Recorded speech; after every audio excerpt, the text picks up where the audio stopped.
Buenas tardes a todos. Estamos en la sesión 4 de esta propuesta de diálogos abiertos. En esta oportunidad invitamos a distintos referentes de organizaciones que están luchando cotidianamente, resistiendo por el derecho a la vivienda de la ciudad. Particularmente tenemos a Samantha Nova de la organización La Garganta Poderosa, Gabriela Torrens, arquitecta de Proyecto Habitar, Matías Castro de Radio La Tribu y al compañero Horacio Ávila del Proyecto 7 y Florencia, ¿no? La idea es que en esta propuesta de juntarnos a conversar alrededor de problemáticas que están atravesando las condiciones habitacionales de nuestras poblaciones. Entendemos que cada una de estas organizaciones tienen algo para decir al respecto de cómo resisten, ¿no?, las problemáticas que operan cotidianamente para que nuestras poblaciones no puedan acceder al derecho a la vivienda, al derecho a la ciudad. Entonces, bueno, nos queremos reunir para conversar alrededor de estas problemáticas. Yo voy a dar introducción al diálogo, pero previamente queremos que cada uno de ustedes, cada uno, se presente. Así que la primera parte, les pedimos que trajeran un objeto que les ayude a presentar. Así que bueno, hacemos esa primera introducción, luego leo el texto particular del diálogo y arrancamos con el conversatorio. Así que... Está muy bien. Tiempo el hielo, ¿no? Así que nosotros trajimos algo que representa a la organización, no lo personal, que es los alfajores. No alcanza para todos, pero se pueden partir y están ahí para... porque ¿qué implicó llegar a estos alfajores? Lo que tuvo la resistencia y todo el laburo que tuvo que haber para llegar acá, que como parte de la historia.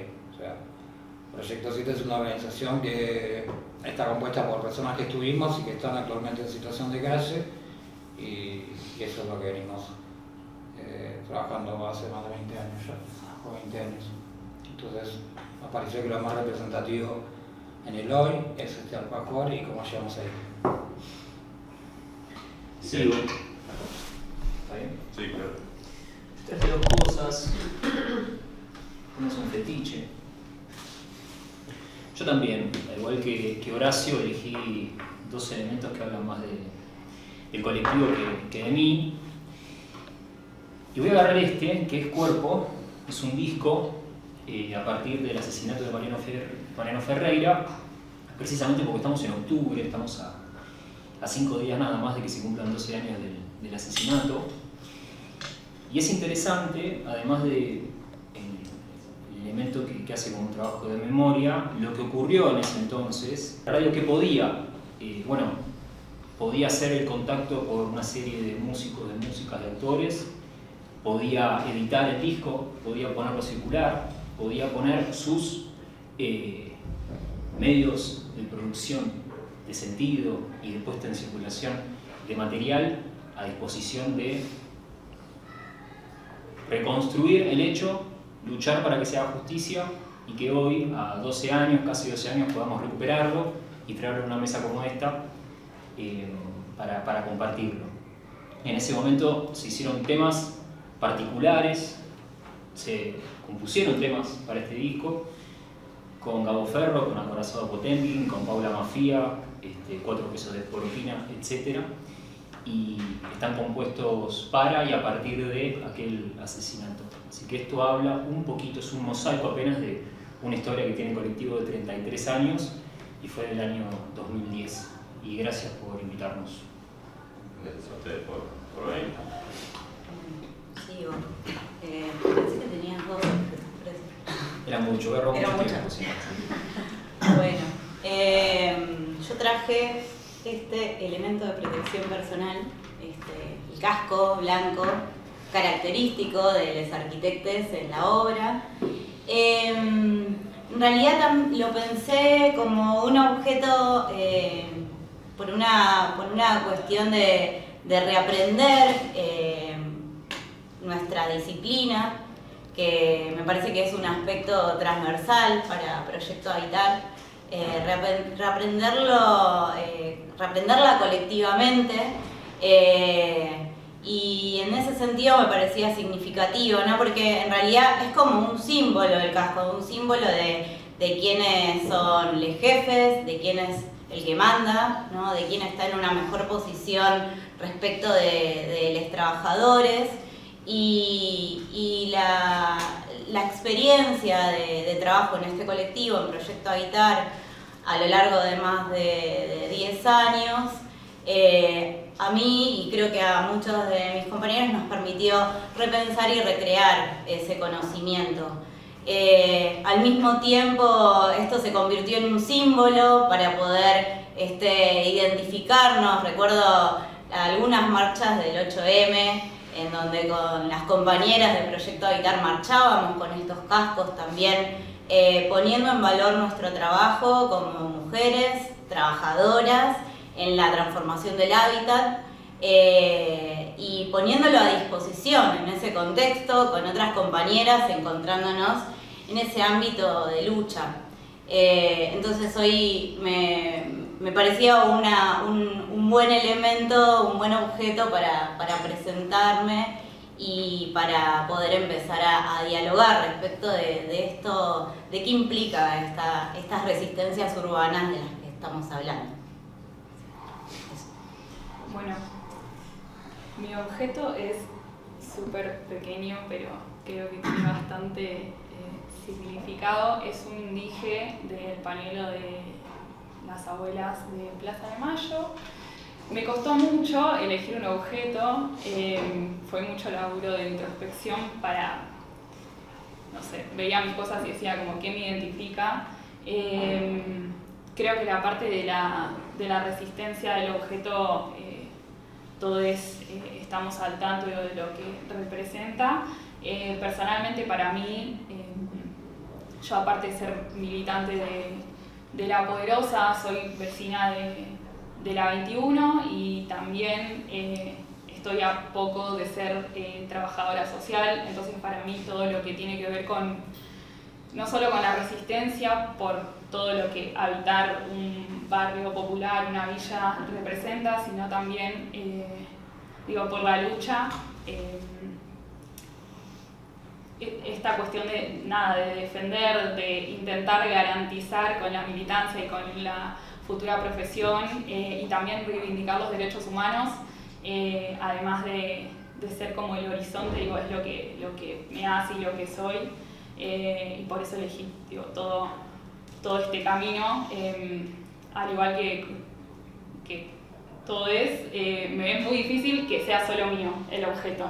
Creo que es de mi militancia y de todo lo que representa que yo esté acá también sentada.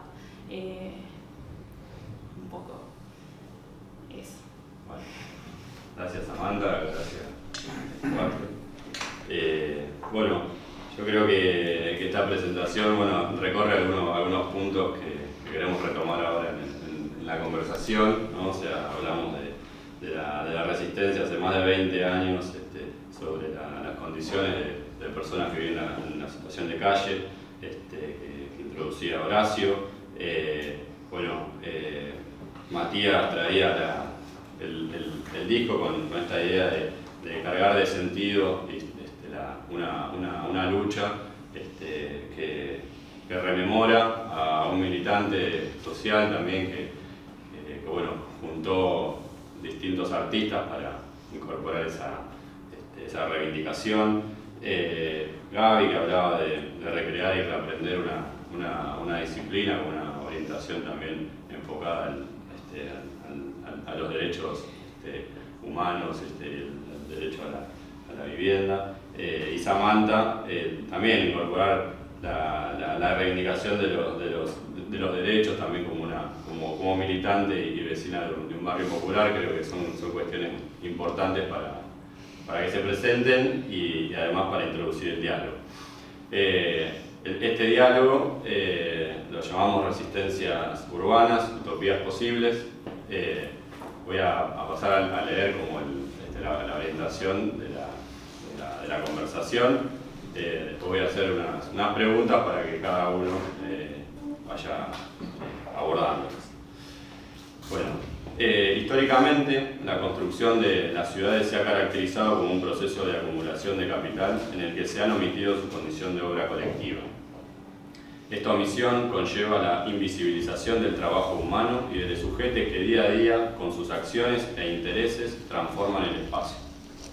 La habitualidad de los lugares y roles asignados a los actores que construyen la ciudad se ha perpetuado como lógica dominante y a su vez profundizado las injusticias que atraviesa gran parte de la población, especialmente en el desigual goce de sus derechos básicos.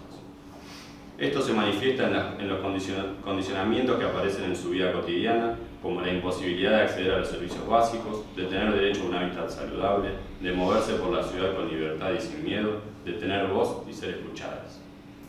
Estas crueles asimetrías han generado como respuesta resistencia por parte de quienes pelean contra esta creciente exclusión y segregación socioespacial, y el diseño de estrategias de acción frente a aquello que les es vedado. Los sujetos sociales que enfrentan estas luchas no están solos. Se trata de colectivos que cotidianamente cuestionan el status quo con el objetivo de no aceptar las injusticias como hecho natural y transformar la estructura socialmente construida que les deja en los márgenes. A la vez, el encuentro con otros es un reflejo de la adaptación activa que les permite recrear relaciones sociales y espacios transformadores sobre nuevas redes que se entretejen y promueven proyectos socialmente valiosos. En este diálogo, abierto y con el hábitat como eje transversal, abordaremos las resistencias urbanas con la perspectiva de conversar con aquellos que encuentran en las estrategias colectivas una utopía posible como respuesta a la exclusión de un sistema que opera en favor de quienes concentran el poder. Son colectivos que visibilizan demandas y denuncian injusticias, que restituyen las historias omitidas por el relato oficial, que plantean nuevas y mejores formas de trato social. Y bueno, con esta introducción queremos preguntarle a cada uno qué nociones se desprenden del concepto de resistencias urbanas para cada uno de ustedes. Bueno, cuando pensábamos en el tema de este diálogo, inmediatamente remitíamos, o en particular remitía a las luchas, ¿no? Y en la discusión, claro, esa lucha no es cualquiera. Para nosotros la lucha que se nos viene a la cabeza tiene que ver con la lucha por el derecho a la ciudad, ¿no? Entendiendo que hoy nos atraviesa una profunda desigualdad que es estructural, que es un fenómeno complejo, que tiene múltiples aristas, que tiene múltiples escalas, dimensiones, en donde intervienen muchísimos actores, y principalmente nos remite también o nos recuerda que si bien hay derechos que son básicos y son universales y son transversales, evidentemente no son para todos, o hay gran parte de la población que tienen esos derechos vedados, ¿no? Y entonces esto ¿qué nos da? ¿Qué produce? Produce una población que queda privada de bienes y servicios urbanos, que tiene distintas consecuencias, pero que su expresión fundamental es esta desigualdad territorial que podemos ver, esta desigualdad que además se acrecienta con la desigualdad de género, con la desigualdad de clase. Desde ahí es donde se empieza a sostener y a manifestar esta condición. Entonces, bueno, el derecho a la vivienda, el derecho a la ciudad, ¿qué implica? Implica que existen resistencias, que existan sujetos sociales que se adapten activamente a este contexto que es adverso, que no resignen esta omisión a sus derechos, y por otra parte implica no ser cómplices, ¿no? No entender que esto, bueno, está dado, la cosa es así. Y entonces, nosotros como colectivo, hay un aspecto que venimos trabajando en particular, que son las transformaciones territoriales, pero que justamente no son cualquier transformación territorial, sino que son estas que son en coherencia con el derecho a la ciudad, que tienen que ver con poder garantizar ese acceso a bienes y servicios urbanos, poder moverse con libertad, poder tener voz, como lo que leía Ricky en el texto de este encuentro. Y principalmente es esa resistencia frente a la degradación de la vida, que pareciera que es lo que nos presenta este contexto tan complejo. Hay una cuestión que también me parece que es importante, o por lo menos para mí es significativa, que tiene que ver con la memoria territorial, la memoria sobre lo vivido, la memoria de cada uno de los sujetos que atraviesan día a día estas dificultades y buscan trascenderlas, ¿no?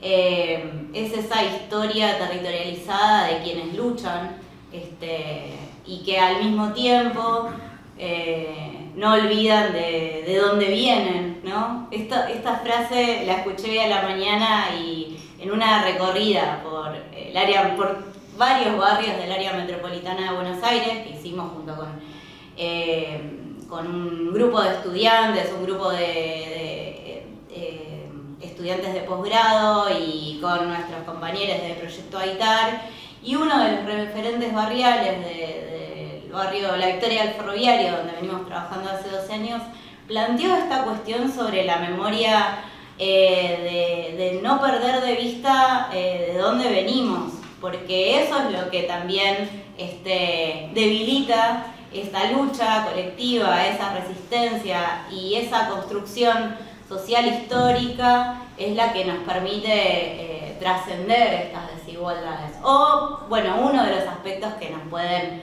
permitir trascenderlas. Estas son algunas de las nociones que se desprenden o por lo menos para mí se desprenden de lo que podemos discutir en este diálogo. Buenísimo, Gaby, gracias. Yo podría arrojar algunas ideas ligadas sobre todo a la experiencia del colectivo en estos 33 años y cómo pensar las resistencias urbanas. Para el colectivo La Tribu diría que hay como, del mismo modo en que el mercado inmobiliario, el mercado de la vivienda está concentrado, el sistema de medios también está concentrado. Ahí aparece la imposibilidad de sectores en ambas dimensiones, digamos, con imposibilidad de poder acceder al derecho a la vivienda, al derecho a la información, por caso.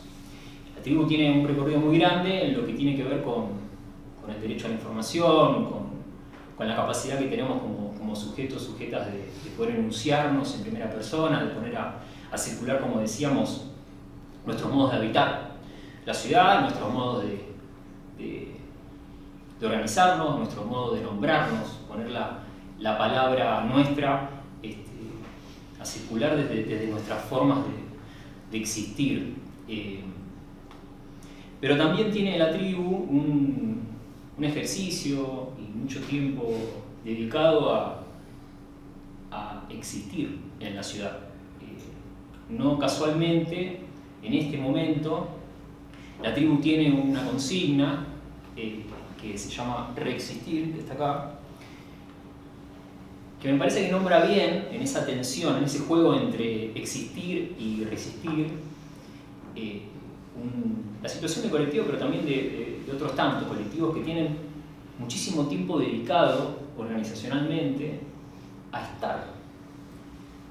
La ciudad de Buenos Aires, para la radio y para una enorme cantidad de colectivos, con sus características de concentración, de alta densidad, de mucha violencia, de tener unas normas y unas legislaciones que persiguen a determinados espacios y a otros no, que fomentan la especulación de determinados sectores de la economía en detrimento de personas que no pueden acceder a la vivienda, que no pueden acceder a un espacio para funcionar sobre todo si la producción simbólica y política de esos espacios pone en tensión el modelo de desarrollo de ciudad que tiene la ciudad de Buenos Aires. Al colectivo de la tribu le ha pasado, sobre todo post-Cromañón, donde Mauricio Macri asume con toda una retórica alrededor de aquello que sucedió y la idea de poner en regla espacios del circuito del rock y de la cultura. Y todo ese desarrollo de normativa alrededor de eso, bueno, puso en riesgo la existencia de muchos espacios en la ciudad.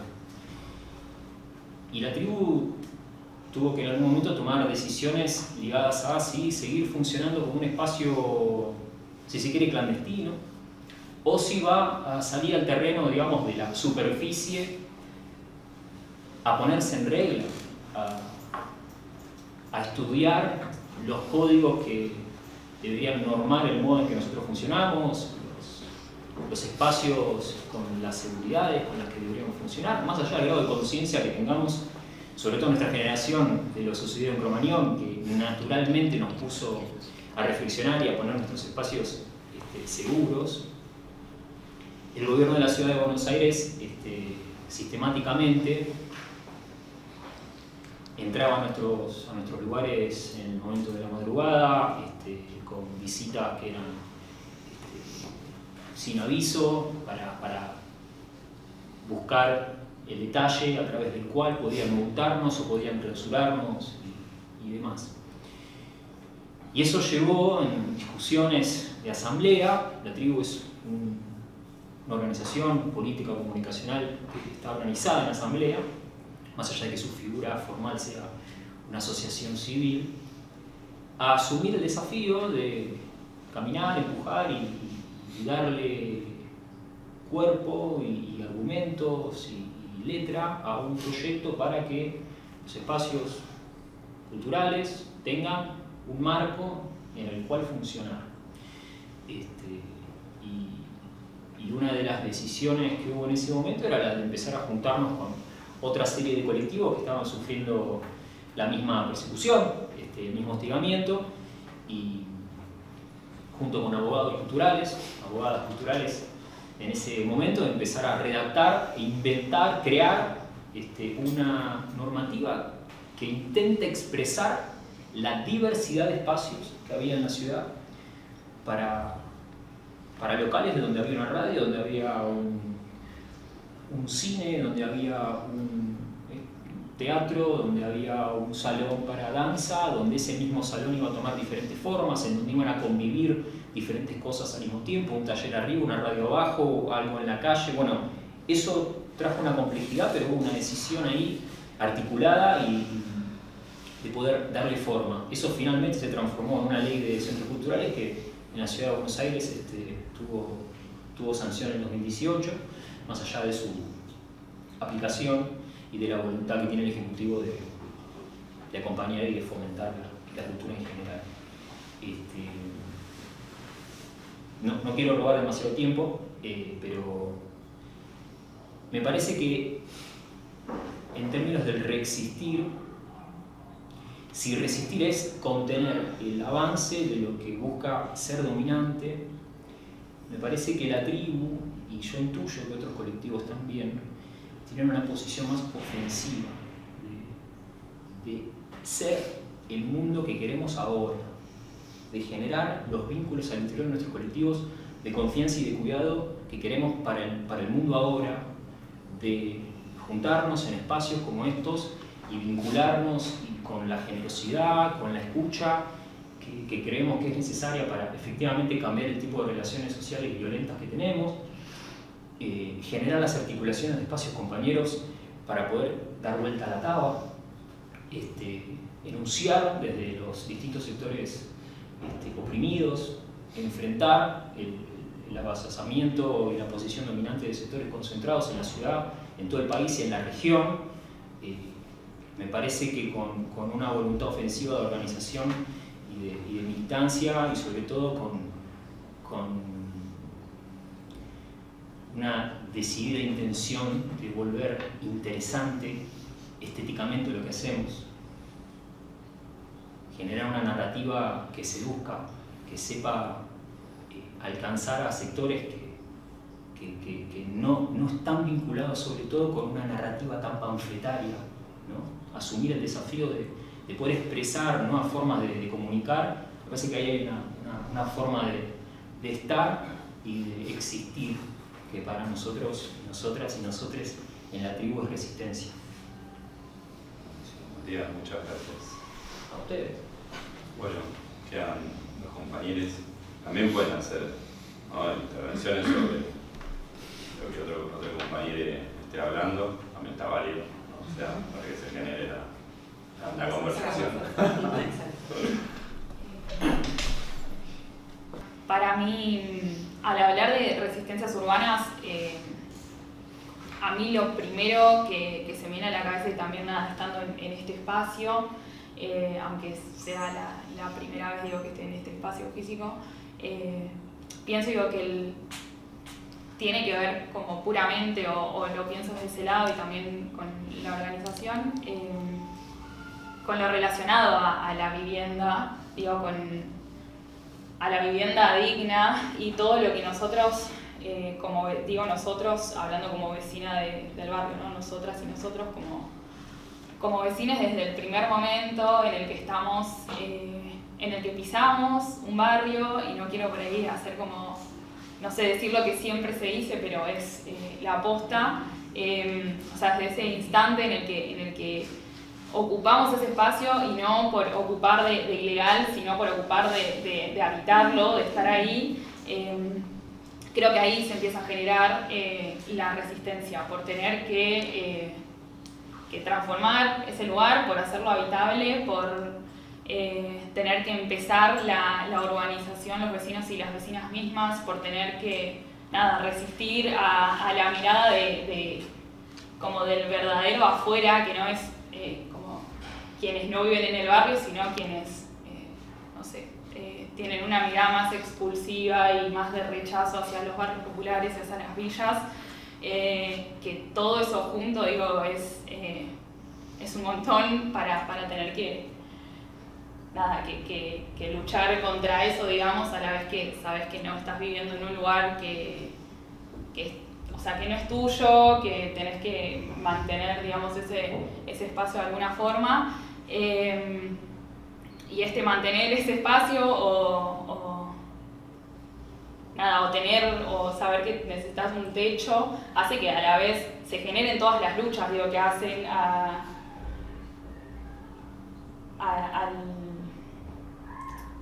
no quiero dar más vueltas en lo mismo, pero a lo que hacemos nosotros como organización, incluso podría decir, como luchamos desde La Poderosa, tiene una coordinación ahora de vivienda que reúne, todos estos derechos vulnerados, y vamos hacia intentar transformar eso, abordamos todo lo que tiene que ver con cuestiones en relación no solo al espacio físico, sino también a los servicios que no están garantizados, a todos los servicios, a todas las vulneraciones de derechos que sufrimos.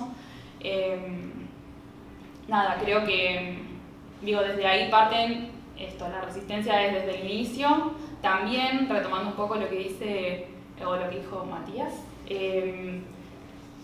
parte de nuestras resistencias también es articular, articular no solo con otras organizaciones en el barrio, con otros vecinos y vecinas, es desnaturalizar también, reunidos con nuestros pares, el hecho de que vivir como estamos viviendo, con el nivel de vulnerabilidad en el que se vive en muchas villas, no es natural y no está bien, y es algo que está fallando hacia nosotros y nosotras como personas de parte del Estado, y que eso no puede ni debe seguir así.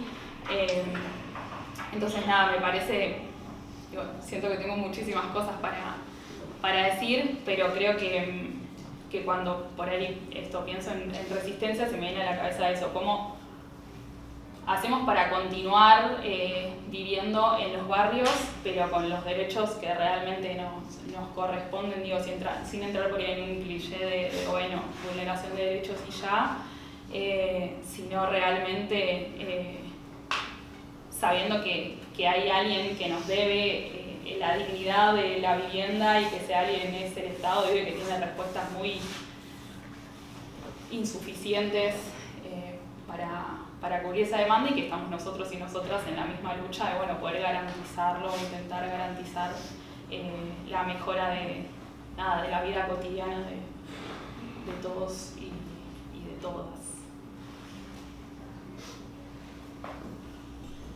Gracias, Samantha.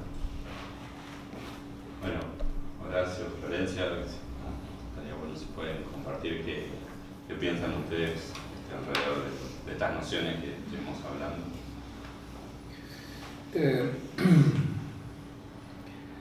Desde el lugar que nos toca, nuestra problemática, que es una de las más antiguas que existe en el mundo, digamos, tanto como la pobreza, en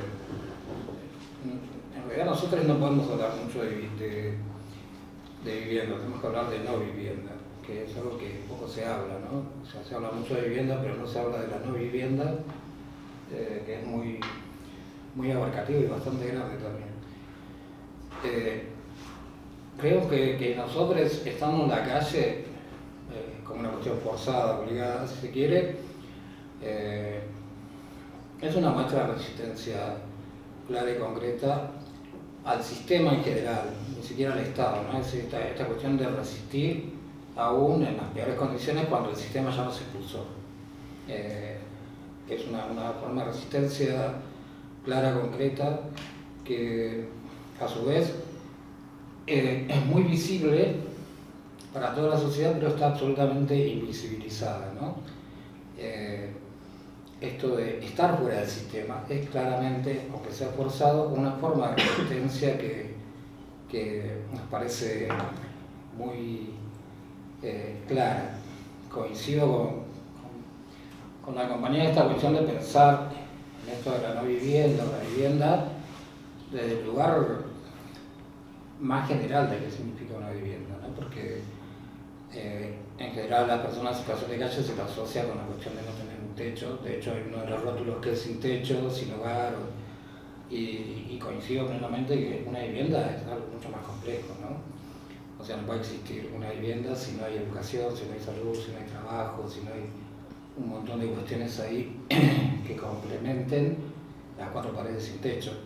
Entonces, para nosotros desde nuestro lugar, el tema de la no vivienda, que es clara y que es concreta, y esta cuestión también de la resistencia en la calle, aceptando esa situación no como una cuestión de la resignación, sino de realidad, de haber sido expulsada del sistema, mostrando a la sociedad qué es lo que el sistema en general produce. Después puede haber mil combinaciones, ¿no? Que tienen que ver con todas las situaciones que estamos mencionando y que se están mencionando, pero más allá de los estados, para nosotros, y más allá del Estado, es el sistema básicamente, ¿no? el que produce estas cuestiones, o sea, los barrios populares, la comunicación condicionada, ¿no? Por ciertos sectores, la forma de construir, urbanizar, de qué lugar, cómo es el sistema en sí, ¿no? Y desde ahí, el problema con nuestra problemática es que, al igual que los compañeros de los barrios, siempre fuimos muy estigmatizados en esta cuestión de los locos, los borrachos, los drogadictos, que era como más o menos, ¿no? Esta cuestión de decir que en realidad no había nadie responsable más que nosotros mismos de lo que nos pasaba, porque bueno, éramos eso, o somos eso, y claramente no somos eso. Y el problema es que también no hay una cuestión de organización de la calle. Es decir, siempre la calle estuvo asociada a esta cuestión del pobrecito, pobrecita, de aquel que había que darle algo de comer, o una ropita, o algo por el estilo, y lo digo con respeto aquellos que lo hacen, porque me parece que es muy importante que lo hagan, pero llegó un momento de organización en la calle. Llegó un momento en el 2000, 2001 de organización en la calle, sobre todo en Cava, que produjo una resistencia, si se quiere, más allá de la natural, de estar a la vista de todo el mundo en la ciudad más rica de la Argentina, resistiendo la expulsión del sistema, una resistencia más organizada, con cuestiones y pensamientos más concretos en relación a la problemática que nos permitía, creo que eso después viene otra de las preguntas, para no contestar todos juntos, poder dar el diálogo, que permitía que esa resistencia organizada produjera la visibilización de la problemática desde otro lugar, y también la toma de conciencia de quizás un montón de gente de que esto que nos pasó, nos pasa, muchos compañeros le puede pasar a cualquiera, y que eso tiene que ver y está absolutamente desde nuestra visión relacionado con el sistema, ni siquiera con el Estado, porque el Estado también en cierta manera es oprimido, ¿no?, y manejado por el sistema.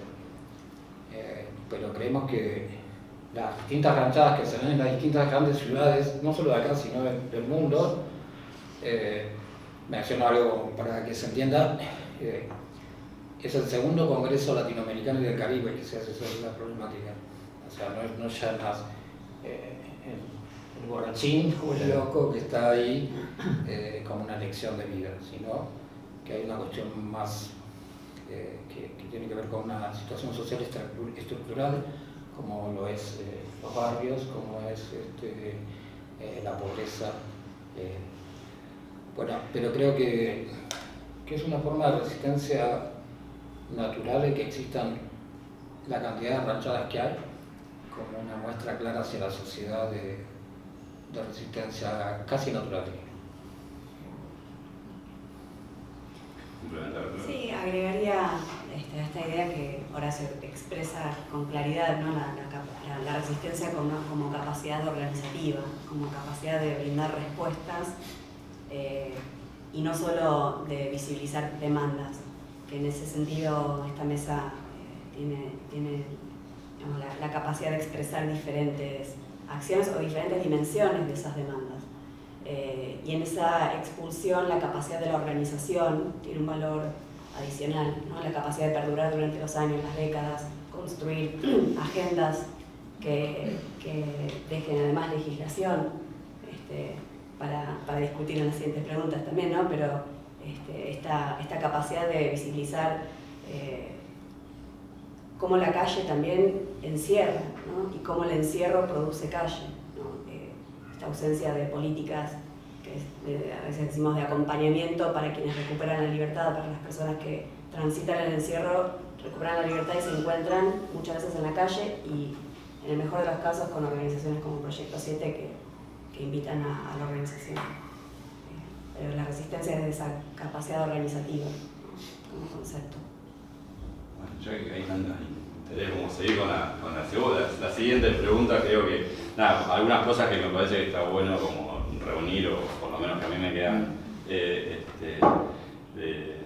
ahí resonando en lo que fueron diciendo, asociado a algo que Gaby hablaba de que hay una desigualdad estructural como condición, y que después Matías ponía como la otra parte, ¿no?, la parte de la concentración, no puede haber como, ¿no?, la desigualdad, sino hay algo que se concentra en sectores reducidos, y la relación que hacía también en esto de cómo se concentra, por ejemplo, el inmobiliario, cómo se concentra también los medios, que también van construyendo una idea de ese modelo, ¿no?, que vamos reproduciendo naturalmente, pero la compañera traía la idea de que hay que desnaturalizar todas estas cuestiones, como la condición de vivir en la calle, que tampoco es natural.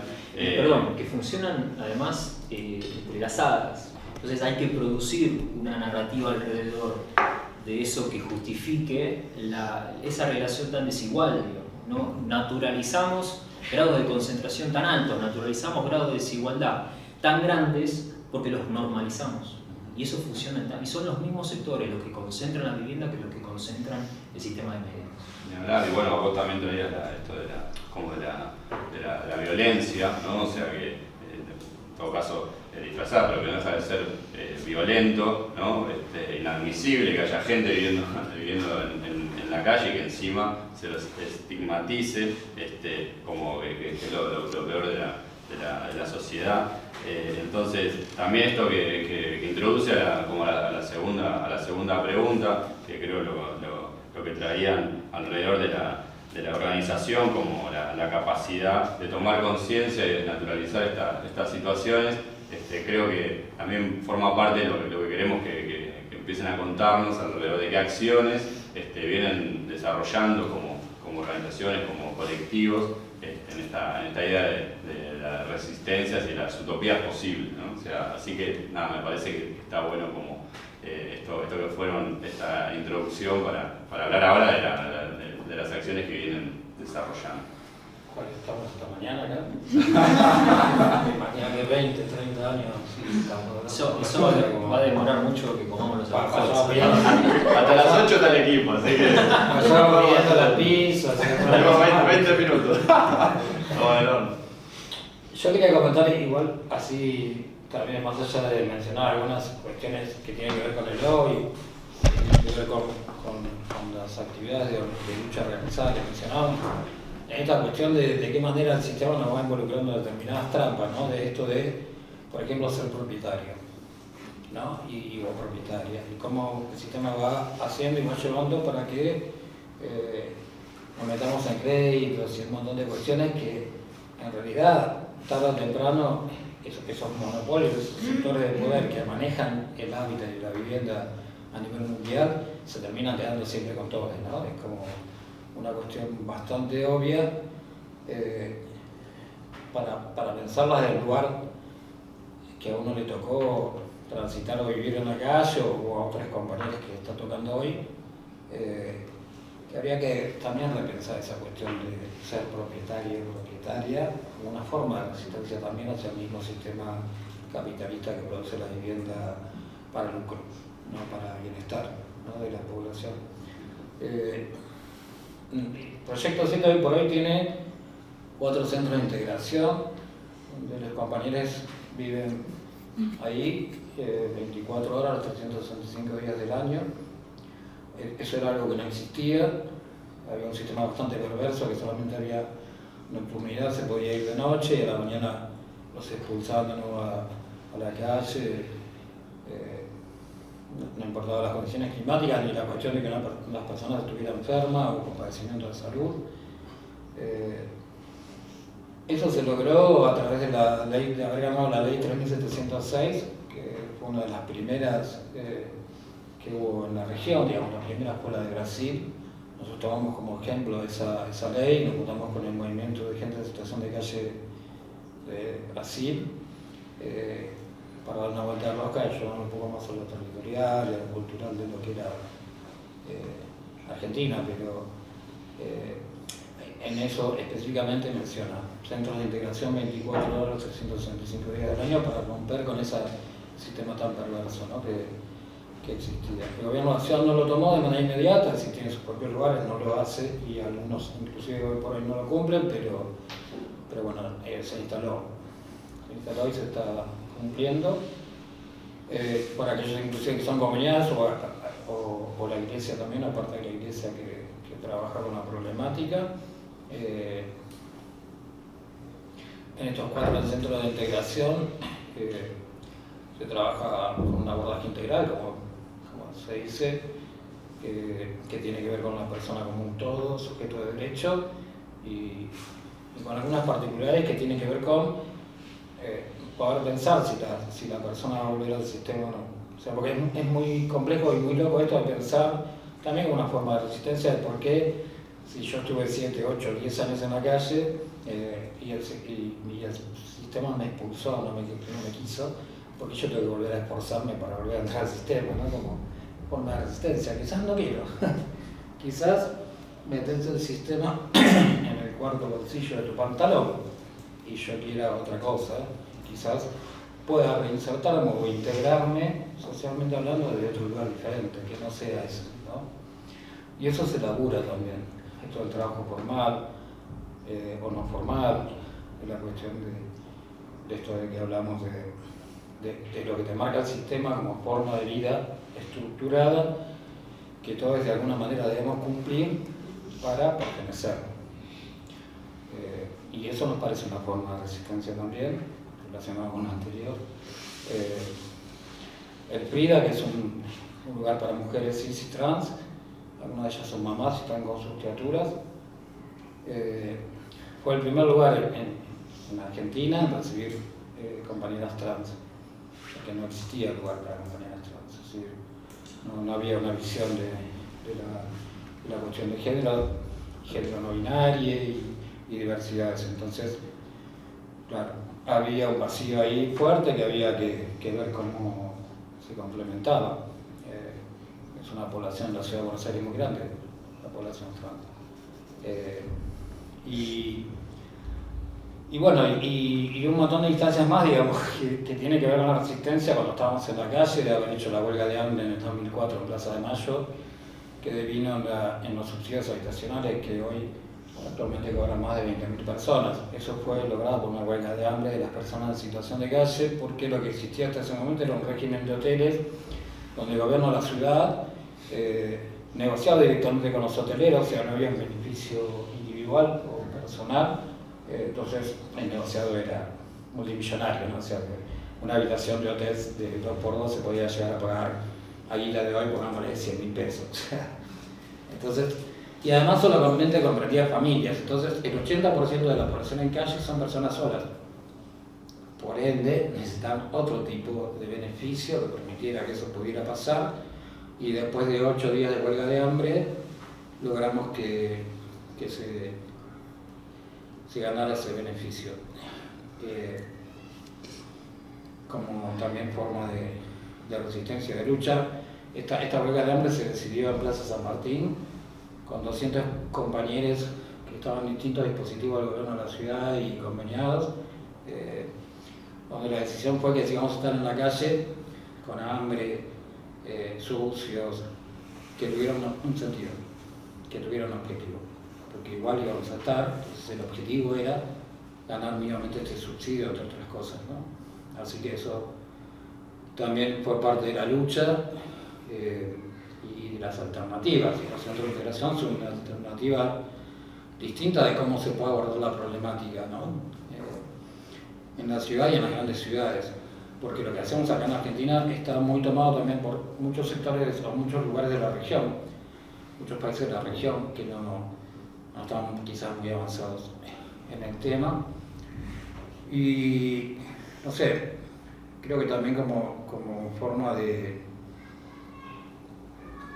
lucha y resistencia, básicamente tiene que ver con la organización. Ahora el 9 de diciembre se va a cumplir un año que hayamos ganado la ley nacional sobre personas en situación de calle, familias sin techo, que eso va a incidir en la vida de cientos de miles de personas en todo el país, que claramente no vamos a conocer nunca, o algunas sí y otras no, pero que tiene que ver con abordar la problemática como una cuestión más general y que no esté específicamente con lo que tiene que ver con nuestra organización, sino con las personas en situación de calle de todo el país en general, ¿no? Que eso nos parece un avance muy importante, digamos, ¿no? Que haya una ley nacional tan específica y que esa sí es la primera que existe en toda la región y también en el resto del mundo, porque en Europa no hay, en Europa no se consigue eso, en otros lados del mundo no hay, y acá existe una ley nacional que marca política pública, que nos parece lo más importante, porque uno se pregunta, bueno, ¿qué hace una ley? ¿No? La ley resuelve problemáticas sociales. No, la ley no resuelve problemáticas sociales. La ley lo que hace es un instrumento para que a través de esa ley se le ordene al Ejecutivo política pública, que no es menor, porque eso, al marcar política pública, se le debe adjudicar un presupuesto determinado y un montón de cosas más, ya no de estructura, digamos, programas y un montón de cosas más que posibilitan que mínimamente, aún las personas estando en calle, tengan una mejor calidad de vida, tanto en la calle como en los dispositivos que se armen. Y eso ya nos parece que es mucho. Se habló varias veces de la dignidad en relación a la vivienda o a la vida misma, ¿no? La dignidad de la vida y el derecho a vivir, básicamente. Parece 20 años podemos nombrar muchísimas cosas más, pero creo que un poco también es este objeto que trajimos, el Boca Calle, es un alfajor que producen compañeros que están en situación de calle, que está a nivel de cualquier alfajor, que se inició desde el principio de cómo hacíamos la masa, la marca, el marketing y todo lo demás, y que hoy se venden en muchas cooperativas y en varios kioscos de la ciudad, y que la verdad que es riquísimo. Los invito a que lo prueben, no hay tantos, pero bueno, se puede cortar la mitad. Y promueve esos otros canales de distribución y de lógicas de producción también, ¿no? Sí, y nada, y creemos que digamos, de pensar a una persona, a una ranchada, tener durmiendo en umbral, adentro de un cajero, destruida y sin posibilidades de nada, a llegar hoy a producir un alfajor que atrás de cada alfajor hay infinidad de historias de vida, sufrimientos. Este alfajor representa un montón de cosas, ¿no? Representa la posibilidad además, ¿no? de que un montón de compañeros empiezan a pensarse de otro lugar, a dejar de consumir, a empezar a pensar que no son responsables de lo que les pasa, sino que es el sistema que produce esa situación de calle, a pensar políticamente hablando. O sea, este alfajor es un montón de cosas. Pero bueno, se resume en esto. Escucho a Horacio y pienso enseguida, digo, entre todas las acciones de resistencia que tenemos desde la poderosa, la que resume también el montón de cosas que conlleva ser villera, villero, villere, y enfrentar y poder como luchar por esto que hablamos, es nuestro medio de comunicación, que es la Garganta Poderosa, que por ahí empezó como una revista, ahora es un multimedia, estamos en un montón de redes para visibilizar más, pero que también surgió en base, no sé si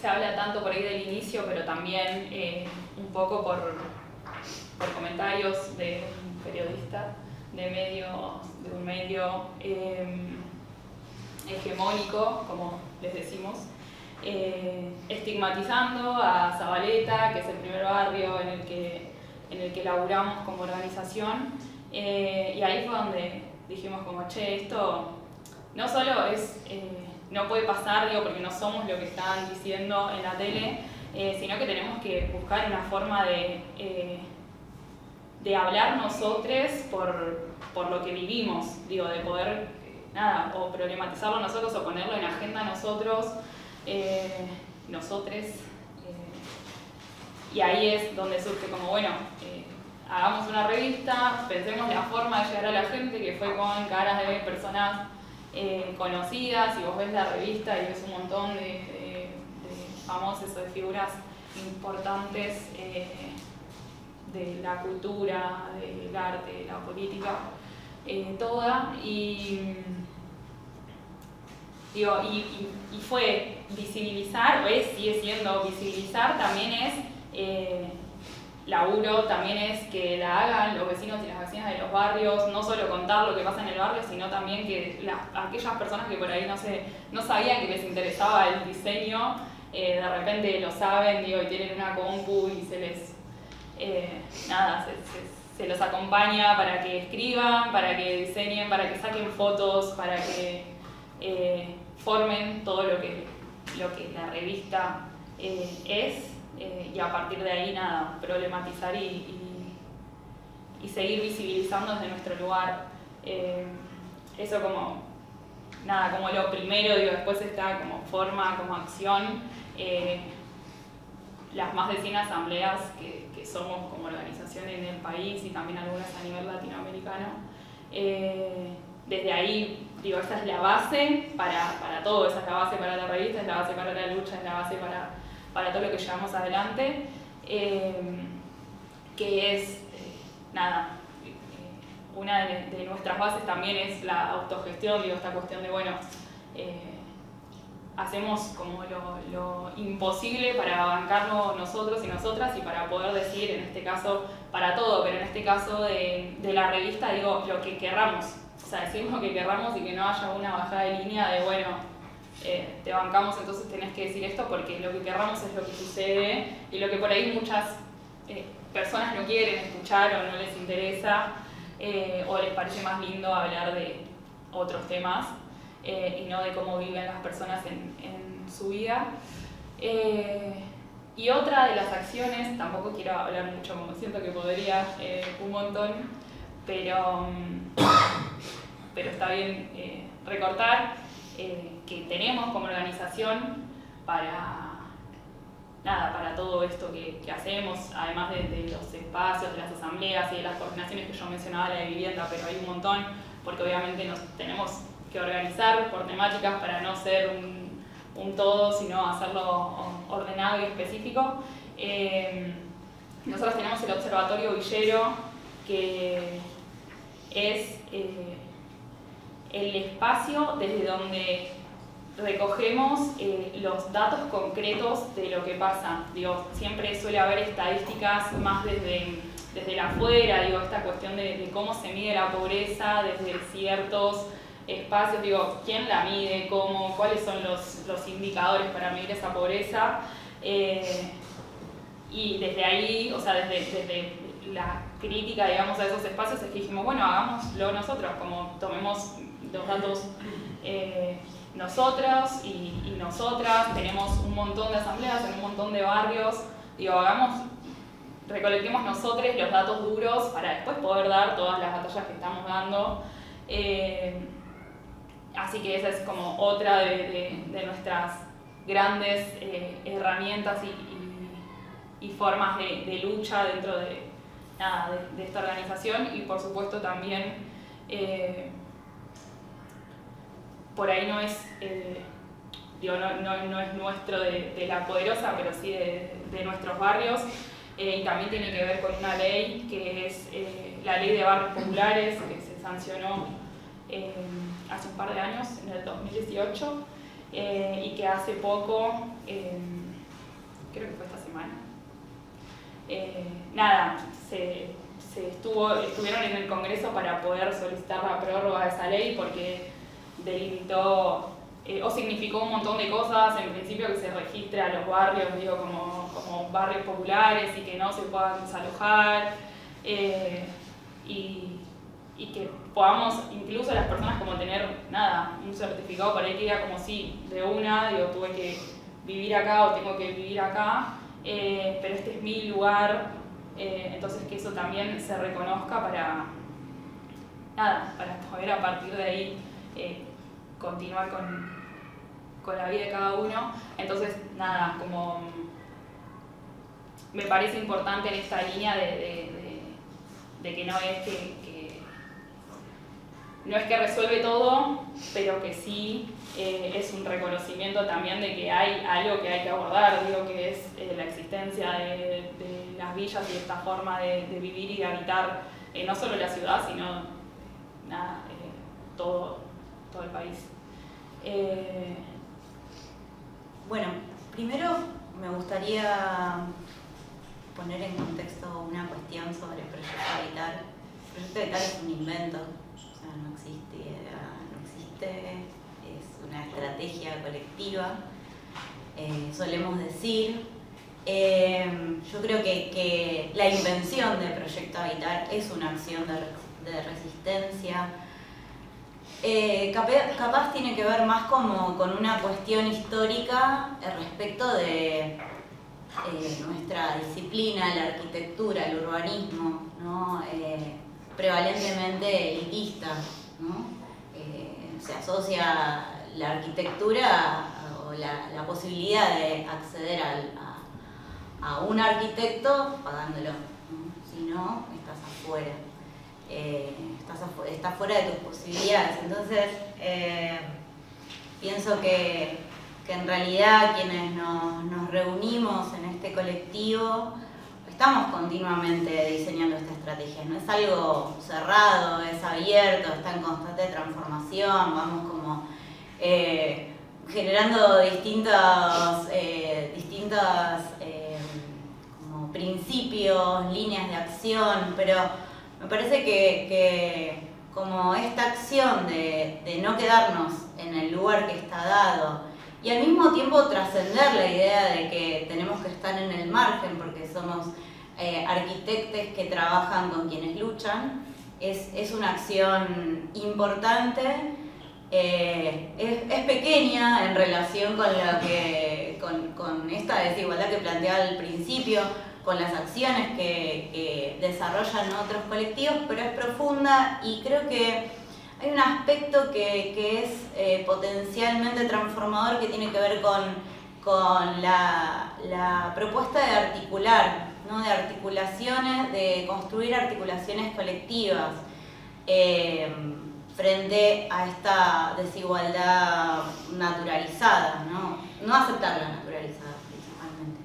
Este diálogo, por ejemplo, es una representación de esa acción de resistencia, ¿no? Este encuentro de estos colectivos es una acción de resistencia y forma parte como de esta estrategia creativa de ir pensando, bueno, ¿qué hacemos, ¿no? Para trascender lo que está pautado que tenemos que hacer. Entonces creo que eso es una, ¿no? Como punto de partida que es importante. Bueno, esto de ir al encuentro con quienes luchan, creo que es una acción fundamental también, porque en realidad esto de quienes luchan vuelve como a la idea de la multiactoralidad. Quienes luchan son los que están en los barrios, ¿no? Peleando, atravesados por esta perspectiva de poder acceder a mejores condiciones en su hábitat, pero también son compañeros que están en la universidad peleando porque los programas que nos forman incorporen nuevas problemáticas, incorporen la interdisciplina, incorporen la perspectiva de los sujetos que van a habitar estos espacios. También quienes luchan son compañeros que están en la gestión y que desde la gestión intentan transformar las políticas públicas o pensar que no tienen por qué ser enlatados y que es posible pensarlos creativamente.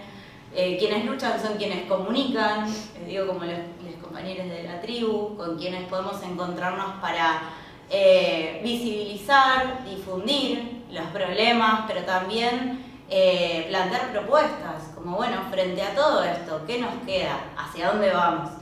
Eso creo que son acciones de resistencia relevantes para nuestra configuración, que no son cuestiones que nacen de un día para el otro. Esto nuevamente habla de un proceso histórico extenso, un proceso de pensar de qué manera es posible que nuestro aporte en la perspectiva del acceso al hábitat sea para todos, ¿no? Entonces, a mí me remite a la idea de pensar en los consultorios de arquitectura, en un sistema público de hábitat que permita que haya unidades de arquitectos trabajando en los barrios, que se puedan construir los problemas de forma situada y territorializada, es decir, que desde ahí se planteen acciones de transformación. Y fundamentalmente creo que la idea de pensar que todo esto también es parte de colaborar con una apropiación consciente y colectiva de la producción, ¿no? Volviendo como a la idea de que La ciudad es una obra colectiva, o sea, todos estamos construyendo la ciudad. Y entonces, nuevamente, como vuelve la idea del derecho a la ciudad y el derecho a poder ser parte de esa obra, me parece que tiene que ver con esta cuestión de poder apropiarnos y de poder articularnos, vincularnos para poder ir generando. Yo creo que todo esto es también construcción de conocimiento, ¿no? Estar compartiendo estas acciones, estas experiencias, estas estrategias, que en sí todas son inventos, me parece que va hacia eso, ¿no? A pensar de qué manera podemos seguir potenciando estas resistencias. Hablamos de acciones concretas y lo estratégico, ¿no? Dentro de los colectivos. Yo creo que un poco, no casualmente vamos de una a la otra, porque de repente en líneas estratégicas tenemos acciones concretas y de repente algunas acciones arman una línea estratégica dentro de los colectivos. Voy a tratar de puntear 3 cosas que para la tribu parece que fueron y son significativas. La tribu es un colectivo inquilino en la ciudad de Buenos Aires que en este momento está pagando un precio de alquiler que es ridículo. O sea, es ridículo en sí mismo, pero en relación a los alquileres que se están pagando en la ciudad, van como en sintonía. De los últimos 10-15 años, diría que Almagro, la ciudad en general, pero sobre todo la parte de Lambaré, que está cerquita del Parque Centenario, que está cerquita, nosotros estamos cerquita de Corrientes, entre Corrientes y Díaz Vélez, que es una zona sobre todo residencial, se densificó mucho, los edificios crecieron enormemente, la tribu está rodeada de edificios de planta baja y 8, planta baja y 9, y eso naturalmente a una casa que es planta baja y un entrepiso presiona sobre el valor del suelo y nos aumenta el alquiler. Y eso atenta directamente contra la posibilidad de tener una radio. La radio necesita un espacio físico donde tener los fierros y donde poder transmitir, ni hablar de poder tener un espacio en donde poder encontrarnos, un taller, una sala en donde podamos dar talleres de capacitación como ocurre, un espacio en donde podamos producir material audiovisual como ocurre, etc. Y se volvió necesario en un momento, de vuelta, recurrir casi a una gimnasia que es la de empezar a identificar colectivos y actores del barrio, de la ciudad, que estén atravesados por la misma problemática y tempranamente dimos con un colectivo que empezaba a nacer, que era de inquilinos agrupados. Y en su momento, bueno, nos juntamos para contar lo que estábamos pasando. Obviamente ellos nos contaban la situación de los vecinos y vecinas que están en la misma situación. Hoy ya es un colectivo bastante grande que tiene como hace pie en todo el país, entiendo. Pero en su momento fue también darle un espacio para que hagan un programa, para que pueda esa problemática empezar a nombrarse de otra manera, a tener presente una organización alrededor de eso y que se iba a caminos de poder elaborar un proyecto de ley, que es el que finalmente se sancionó con sus inconvenientes, que es mejorable y que de vuelta está en discusión, pero las acciones concretas para la tribu en ese momento fue la de articular con colectivos que estén atravesados por la misma problemática y poder construir horizontes comunes y poner de vuelta a la tribu a disposición de eso. De la misma manera con la que nos parece fundamental para nuestra construcción político-comunicacional, que Proyecto 7 tiene un programa los domingos a las 18, que se llama Que no calla, que Proyecto Habitar tiene una columna en Algo con R, un programa que va a las 7 de la tarde, de lunes a viernes, están los jueves, una vez por mes, cada 2 semanas. La Garganta Porosa ya es un multimedio, como dijo Samantha, pero son interlocutoras constantes con las que nos vinculamos para conocer lo que sucede efectivamente en los barrios, pero sobre todo para mirarlos como como ejemplo de autogestión, de organización, y saber que son horizontes también comunes y ejemplos para colectivos que se autogestionan como la tribu también. Luego, Jimé me recordaba cuando veníamos para acá una acción concreta ya en el barrio, digamos, que tiene que ver con un ataque lesbodiante que una compañera sufrió en el año 2018 cuando iba con su compañera caminando, si no me equivoco, por Ángel Gallardo y Corrientes, fue justo esa esquina. Se venían dando una serie de episodios de un grupito del barrio que las venía persiguiendo, que las venía bardeando, por su condición de lesbianas. Y en un momento eso se fue a la mierda. Hubo un acto de violencia concreto que nos hizo volvernos en asambleas extraordinarias a pensar qué hacer frente a eso. Más allá de la situación concreta de nuestra compañera, pensábamos que era algo que estaba circulando en el barrio, que de la misma manera en que nuestra compañera había sido amenazada y violentada, probablemente en el barrio esté sucediendo lo mismo con otras personas, incluso con otras compañías de la radio, etc.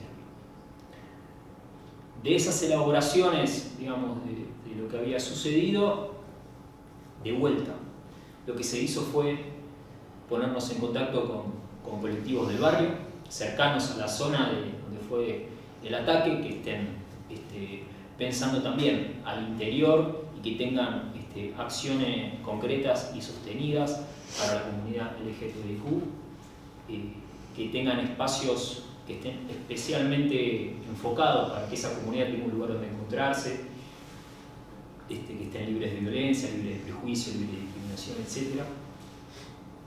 Y se decidió con una serie de lugares, de colectivos, hacer un festival en la calle, cortar corriente tanto como se pueda, poner un escenario, armar una grilla y que durante toda la tarde de un día de semana, en donde Corrientes y Ángel Gallardo está especialmente cubierta de autos, darle visibilidad, entorpeciendo tanto como se pueda el tránsito, para que se escuche que había una serie de colectivos, muchísimas personas que rechazaban de plano lo que había sucedido y que estaban dispuestas a organizarnos tanto como sea necesario para que eso no suceda más. Y la verdad que fue muy interesante, porque más allá de los efectos, digamos, que eso trajo después, yo no podría decir que esas violencias cesaron y que ahora estamos en un mejor lugar, pero sí nos encontramos con otra serie de espacios y para armar diagnósticos comunes y para pensar acciones y tenerlos más a mano a la hora de que ocurra algo del estilo. Y efectivamente aprendimos mucho de eso. En las conversaciones de estas características con esos colectivos, digamos, son militancias que la tribu ese dentro tiene, pero al mismo tiempo abrirlas en ese momento para generar acciones concretas son muy fructíferas y un aprendizaje muy grande. Hasta acá.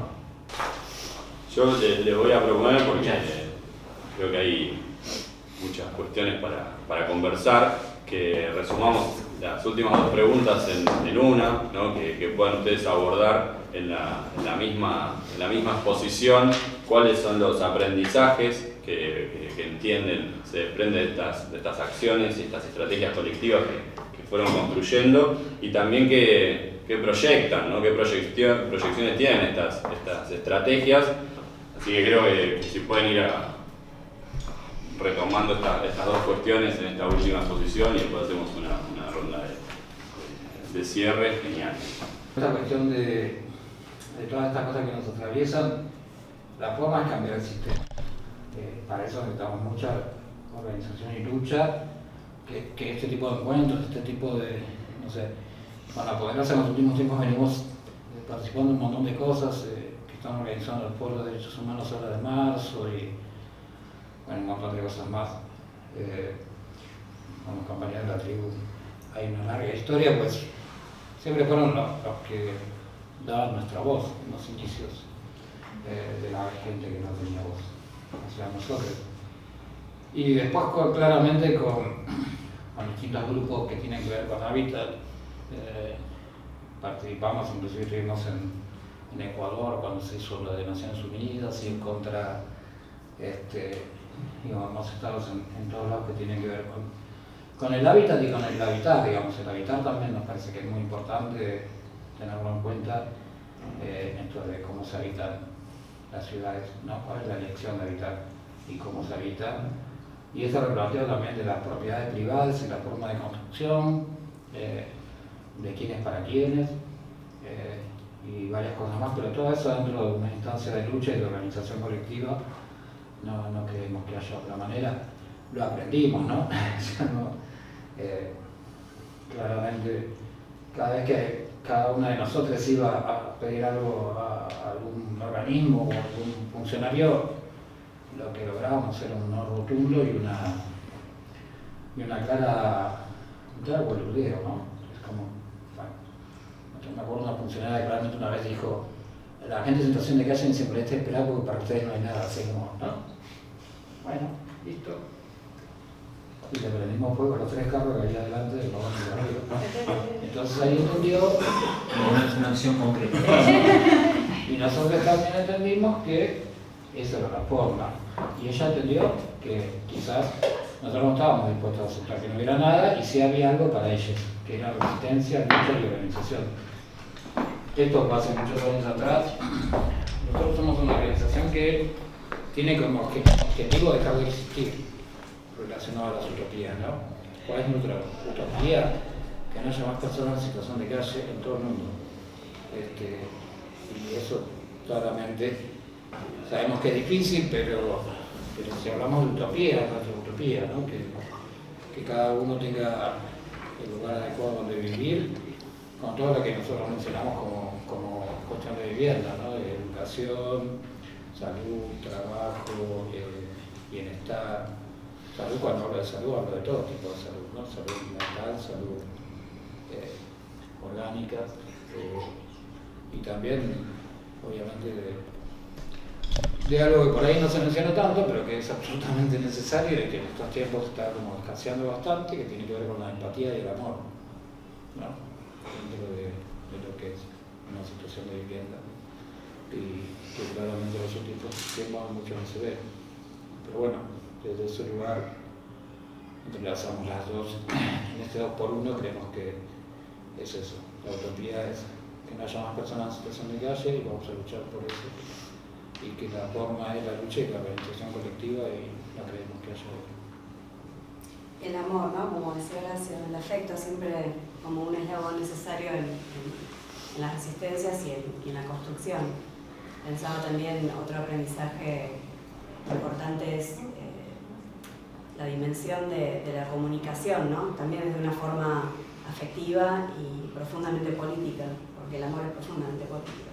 La dimensión de la comunicación en el desarrollo humano, en el desarrollo de las políticas habitacionales, de las políticas de preservación de la libertad, para que el techo no sea la cárcel, ¿no? Y que la calle sea un espacio de libertad. Y en esta mesa, ¿no? La invitación, el objetivo de difundir estas ideas como parte de la estrategia del activismo que nos proponemos y donde nos encontramos, nos encuentra hace décadas, ¿no? O sea, el paso del tiempo también como un indicador, como decía la compañera, qué indicadores nos proponemos para repensar nuestras estrategias de lucha. Y ahí, bueno, no queda otra, me parece siempre muy pertinente nombrar una de las más efectivas estrategias de comunicación que surge del Proyecto 7 cuando se instala, hoy lo vemos en todas partes, la idea de la calle no es un lugar para vivir, y cómo eso nos interpela a tantos desde la lucha, la resistencia y la construcción afectivo-política, ¿no? Bueno, mucho de lo que dijeron ustedes repetiría solo para subrayarlo porque es así. Pero hay una certeza que la tribu tiene, y creo que es un aprendizaje, que un poco lo mencioné antes en términos de las articulaciones y las redes. La tribu es parte de AMARC, que es la Asociación Mundial de Radios Comunitarias Argentina, que también tiene su articulación en Latinoamérica y en el mundo, y es una parte fundamental sobre todo para poder proyectar políticas comunes entre medios comunitarios alternativos y populares, como por ejemplo una discusión que surgió en pequeños foros desde los años 80, que creó una coalición por una radiodifusión democrática hacia el 2000, mediados de los 2000, que escribió la letra de una ley audiovisual, la ley del Servicio de Comunicación Audiovisual, la mal llamada Ley de Medios,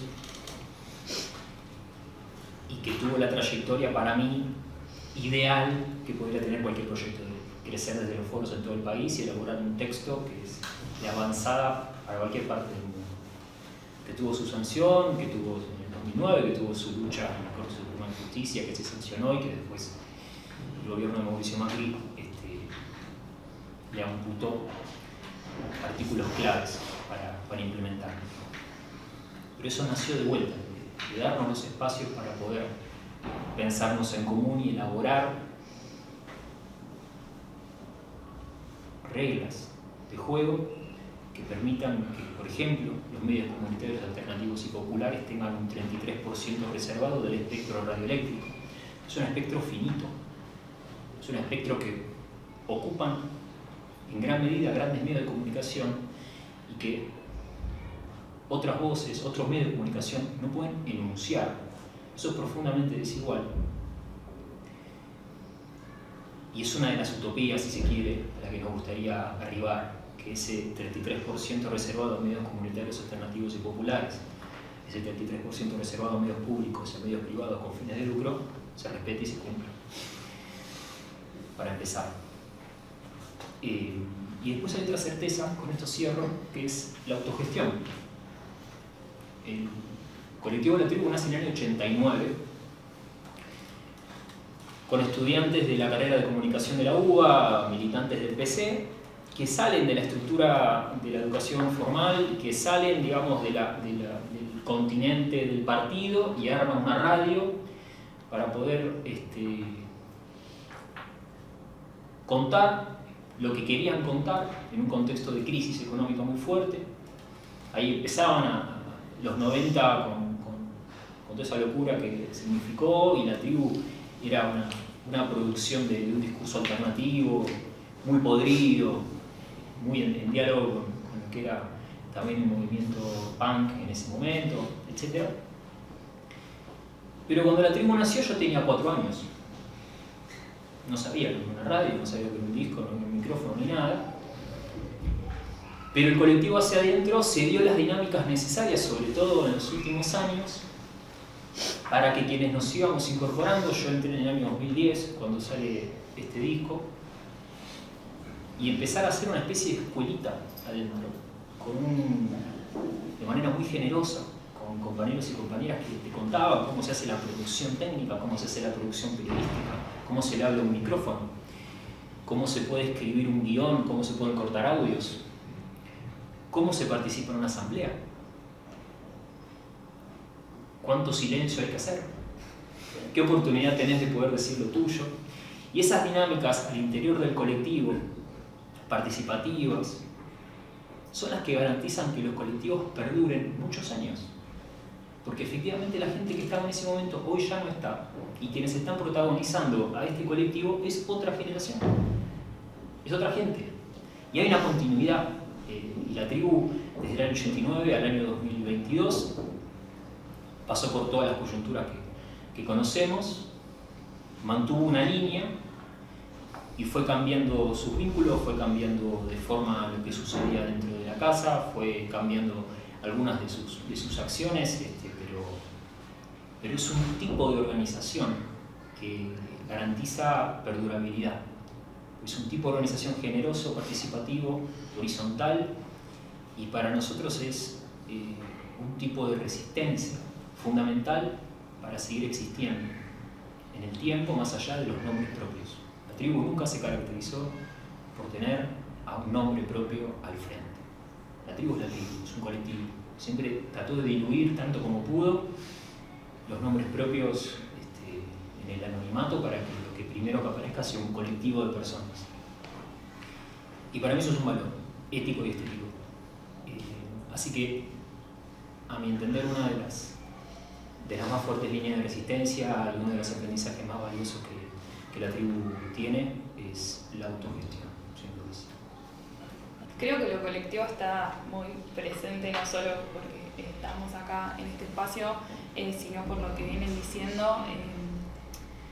Creo que es también uno de nuestros aprendizajes como organización, y algo que por ahí lo me echo un segundo con la pregunta anterior, pero que me quedó ahí, que de tan presente se me pasó. Nosotros dentro de las estrategias también estamos como llevando a cabo algunas políticas o proyectos dentro de políticas públicas, como el proyecto Horas Tempranas, donde está hablando de articulaciones, volviendo esta cuestión que mencionaba Gaby, de cómo dentro de lo colectivo articulamos por ahí con espacios o justamente con profesiones que en otro momento o en otra instancia no hubiésemos conocido desde esta perspectiva más social y más comunitaria, como los arquitectos o las arquitectas en este caso en el POD, en todos los que como ahora estamos llevando adelante, pero en el que estoy yo. No sé, nunca me hubiese imaginado una posible articulación desde el barrio, y de repente está ahí, y están nosotras con todo el saber desde el territorio, de poder caminarlo y de conocerlo y demás, y todo ese saber más técnico que es necesario para hacer las cosas bien. Entonces,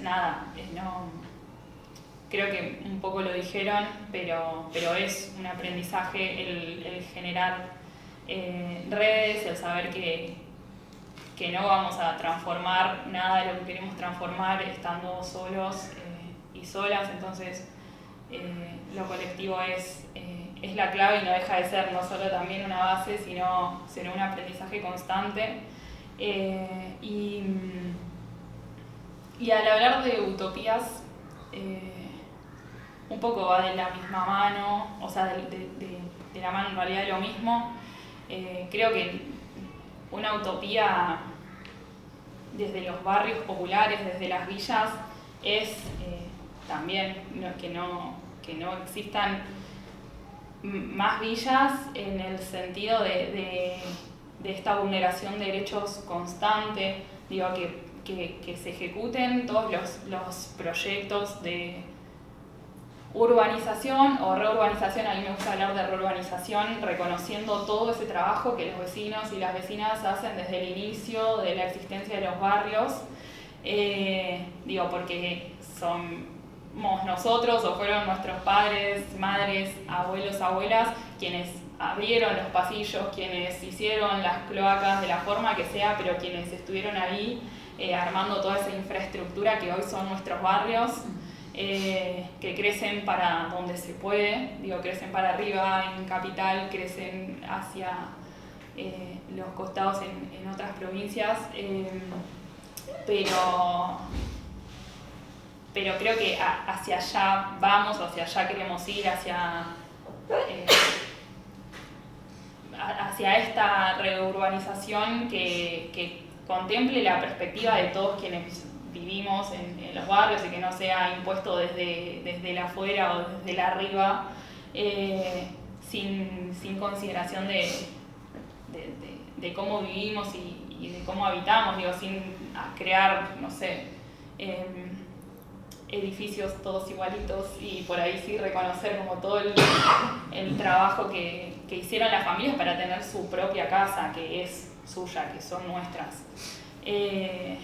Y eso también se hace colectivo, y eso de forma colectiva, y eso también se hace desde los cuidados colectivos que podemos llevar adelante desde los lugares que ocupamos y que elegimos ocupar en la militancia y en el ser vecinos y vecinas.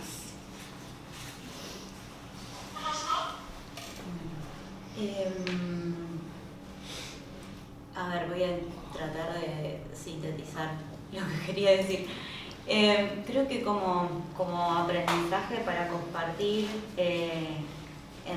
con relación a estas resistencias urbanas, en esto que venimos conversando sobre la relevancia de la construcción colectiva como herramienta para resistir, hay una cuestión que tiene que ver con la construcción de un vínculo de pares entre los sujetos que forman parte de esa transformación, que tal vez suena como un título lindo, agradable, pero me parece que un modo de efectivizar esa construcción es hacer explícito cuál es el aporte que cada uno de los sujetos que forma parte de esos procesos sea explícito, ¿no? Creo que eso es parte como de dar la posibilidad al diálogo y al debate principalmente. Creo que eso es importante para poder construir un conocimiento nuevo, una nueva relación social, ¿no? Sin asistencialismo, sin entendernos por sobre el conocimiento del otro. Me parece que eso es parte como de una construcción colectiva que nosotros tratamos de fortalecer, y en particular para también fortalecer la capacidad de toma de decisión de quienes están luchando por un lugar donde vivir en paz, de quienes están luchando para transformar las reglas que están establecidas. Creo que eso forma parte como de una construcción conjunta. O sea, nosotros desde Proyecto Habitar creo que tratamos de construirnos nosotros en esa relación y de favorecer esas iniciativas que van hacia que nos permiten pensar que es posible otra sociedad, simplemente. Así como de simple y de profundo. Creo que no es menor hablar de eso, ir hacia esa utopía, como proyección en esto de, bueno, ¿cuál es la utopía posible? Creo que pensar en la transformación territorial, en las transformaciones territoriales que tiendan a una gestión democrática de ese territorio, ¿no? En donde se ponga en valor esa multiplicidad de voces y de miradas, esa multiactoralidad, el reparto equitativo de cargas y beneficios urbanos, que hace como a contrarrestar esta desigualdad, no asumirla como natural, sino decir, bueno, esta desigualdad en los recursos es posible de repensar. En la función social de la propiedad como algo que tiene que estar a disposición para poder generar espacios para la vida, y que todo esto se resume nuevamente con el derecho a la ciudad. O sea, yo estoy enunciando explícitamente los principios de una ley, que es la ley 14.449, que es la ley de acceso justo al hábitat, que en la letra puede significar nada, pero que en el transitar el territorio y en pensar, bueno, ¿de qué manera hacemos que cada uno de estos lineamientos sea posible? Creo que es una forma de aproximarnos a esta otra sociedad que queremos construir. Entonces me parece que tenemos que ir hacia eso y ir construyendo estos instrumentos, compartiendo estos aprendizajes y poniendo a disposición estos saberes para ir hacia esas utopías. Ha sido que no nos equivocamos cuando pensamos, bueno, en esta de invitarles para conversar alrededor de las resistencias de cada lugar que nos están comentando sus experiencias, sus aprendizajes, sus acciones. Me parece que refuerza esta idea de haberlos invitado y de poder haber construido, de haber transitado esta conversación junto a ustedes. Me parece que ha sido muy, muy valiosa. Entonces, una última oportunidad para que expresen alguna cosa que quieran decir más allá del formato que les propusimos, y si no, bueno, un final. Nosotros queremos decir que que es muy raro esta cuestión de que les moleste que se tomen tierras o se ocupen tierras, por decirlo de mejor manera, y no les molesta que haya miles y miles de personas en la calle, ¿no? Como es re loco eso. Entonces, desde nuestro lugar, lo hemos dicho también en el programa de radio, queremos instar a la toma de tierras reales, organizadas, porque de todas maneras las tierras son nuestras, no son del Estado, o discutamos quién es el Estado, pero yo estoy seguro que hay un montón de tierras que son nuestras y que esas tierras que son nuestras deben estar para construir y para trabajar y para vivir. Lo digo con mucha convicción, no estoy diciendo eso, hay que tomar las tierras que nos pertenecen, pensar un poco si esta democracia representativa nos sirve y si no tendríamos que ir a un modelo de democracia participativa, que tampoco nos está sirviendo, claramente, digamos, donde un montón o muy pocos deciden por la mayoría. Pensar también esta cuestión de que hay un 60% de pobreza, 60% de pobres, o sea, somos mayoría. O sea, unámonos y vemos quién manda, quién aguanta con un 60% que somos. Y nada, por último, que se van a armar fuerzas conjuntas, sea para aniquilar a los narcos que están en connivencia con el poder político y las fuerzas de seguridad que están destruyendo ya más de 3 generaciones. O sea, se van a armar una fuerza conjunta que sea para eso y no para reprimir a los legítimos herederos de esa tierra y a la comunidad mapuche. A mí me emociona un montón este encuentro porque pienso en la lucha histórica que nos atraviesa.